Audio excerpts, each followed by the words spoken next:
चेतावनी, इस वीडियो में डरावने दृश्य और आवाजें शामिल हैं जो आपको असहज कर सकती हैं। ये कहानी पूरी तरह काल्पनिक है। अगर आप डर से जल्दी प्रभावित होते हैं तो कृपया सोच समझ कर देखें।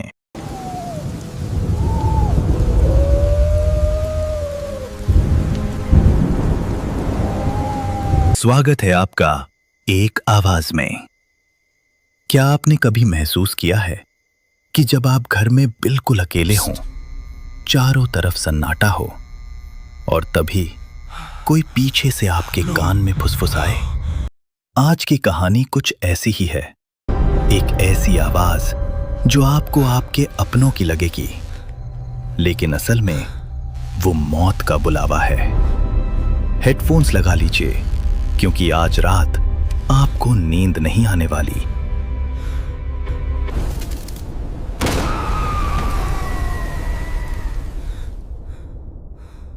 ये घटना मेरे एक सब्सक्राइबर रोहन के साथ घटी थी। रोहन हिमाचल के एक छोटे से गांव में रहता था। उसका घर गांव से थोड़ा बाहर जंगल के किनारे पर था। नवंबर की एक सर्द रात थी। रोहन के माता पिता किसी रिश्तेदार की शादी में शहर गए हुए थे और वो घर पर अकेला था। रात के करीब 11 बज रहे थे। बाहर भयानक तूफान आया हुआ था। बारिश इतनी तेज थी कि मानो आसमान फट पड़ा हो।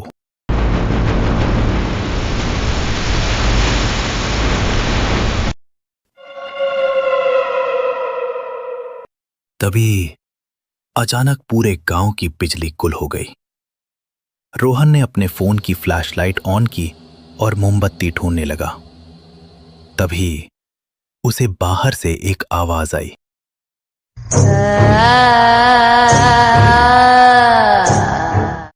बारिश के बीच से आती एक धुंधली सी औरत की आवाज।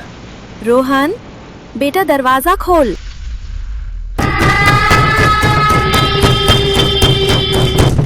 रोहन के कदम वहीं रुक गए। वो आवाज उसकी मां की थी, लेकिन उसकी मां तो शहर में थी। रोहन ने सोचा कि शायद तूफान की वजह से वो लोग वापस आ गए होंगे।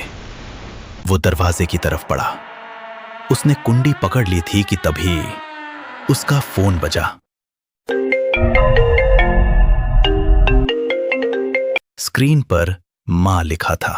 फोन की रिंगटोन बजती है। फिर उठाने पर नेटवर्क की खराबी वाली आवाज आती है। रोहन ने फोन उठाया। दूसरी तरफ से उसकी मां की आवाज आई। बेटा, यहाँ बहुत तेज तूफान है। हम आज रात शहर में ही रुक रहे हैं। तू दरवाजा अच्छे से लॉक करके सोना। रोहन के हाथ पैर ठंडे पड़ गए। अगर उसकी मां फोन पर थी तो फिर दरवाजे के बाहर कौन था? दरवाजे पर जोर जोर से खटखटाने की आवाज। रोहन, बेटा जल्दी खोल, मैं भीग रही हूँ। इस बार वो आवाज और भी भयानक हो गई थी। उसमें एक अजीब सी खरखराहट थी।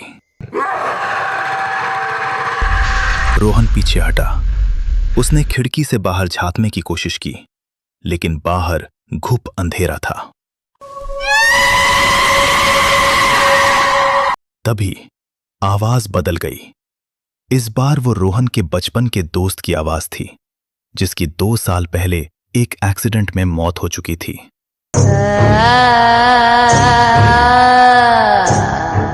रोहन, मुझे अंदर आने दे भाई, बाहर बहुत ठंड है। रोहन समझ गया था कि बाहर कोई इंसान नहीं है। वो दौड़कर अपने बेडरूम में गया और अंदर से दरवाजा बंद कर लिया।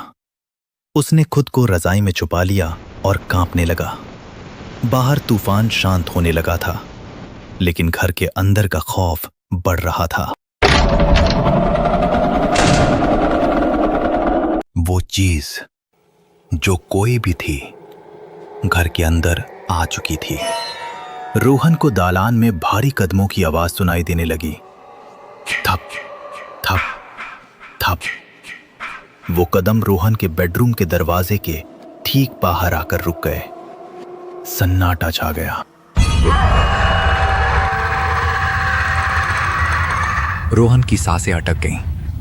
तभी बेडरूम के दरवाजे के नीचे की दरार से एक पीली रोशनी अंदर आई और एक बेहद भयानक फटी हुई सी आवाज गूंजी। रोहन, मैं जानती हूँ तुम अंदर हो। तुम्हारी धड़कन की आवाज मुझे सुनाई दे रही है। रोहन हिम्मत करके उठा। वो दरवाजे के पास गया और उसने कीहोल से बाहर देखने की कोशिश की।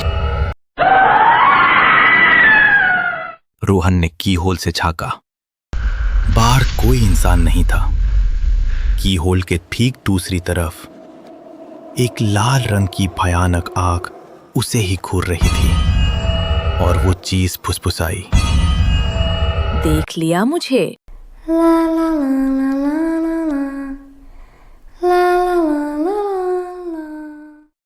रोहन उस रात कैसे बचा ये वो खुद नहीं जानता। सुबह जब गांव वालों ने दरवाजा तोड़ा तो रोहन बेडरूम के कोने में बेहोश पड़ा था। उसके बाल रात भर के खौफ से सफेद हो चुके थे। आज भी रोहन कभी रात के अंधेरे में अपना नाम सुनकर पीछे मुड़कर नहीं देखता।